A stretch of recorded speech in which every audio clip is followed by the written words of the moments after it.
কুমিল্লার মাটি থেকে উঠে এসে যিনি শাসন করেছিলেন পুরো বাংলাদেশের রাজনীতির আকাশ, তিনি আর কেউ নন, কিংবদন্তি প্রধানমন্ত্রী কাজী জাফর আহমদ।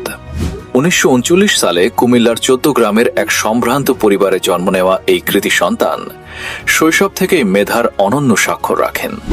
1955 সালে খুলনা জেলা স্কুল থেকে প্রথম বিভাগে প্রবেশিকা পাসের পর 1957 সালে রাজশাহী সরকারি কলেজ থেকে উচ্চ মাধ্যমিক সম্পন্ন করেন এবং পরবর্তীতে ঢাকা বিশ্ববিদ্যালয় থেকে ইতিহাসে কৃতিত্বের সাথে বিএ অনার্স ও এমএ ডিগ্রি অর্জন করেন।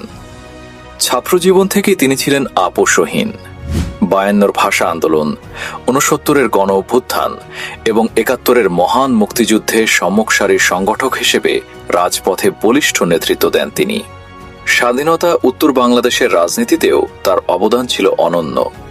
জিয়াউর রহমান সরকারের শিক্ষামন্ত্রী হিসেবে দায়িত্ব পালনের পর এরশাদ সরকারের আমলে তিনি পর্যায়ক্রমে বাণিজ্য, তথ্য, শিক্ষা এবং নৌ পরিবহন মন্ত্রণালয়ের মতো গুরুত্বপূর্ণ দায়িত্ব অত্যন্ত দক্ষতার সাথে সামলান।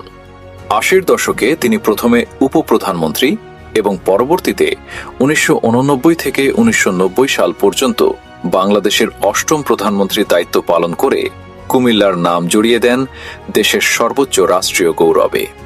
14 গ্রামের মানুষের প্রিয় এই নেতা 1986, 1988 এবং 1991 সালে জাতীয় সংসদ নির্বাচনে টানা 3 বার সংসদ সদস্য নির্বাচিত হন।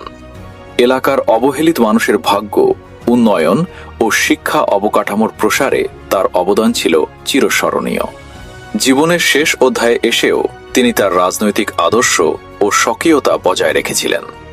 2013 সালে তিনি জাতীয় পার্টি কাজী জাফর গঠন করে এর চেয়ারম্যানের দায়িত্ব নেন এবং মৃত্যুর আগ পর্যন্ত 20 দলীয় জোটের শীর্ষ নেতা হিসেবে রাজপথে সক্রিয় থাকেন।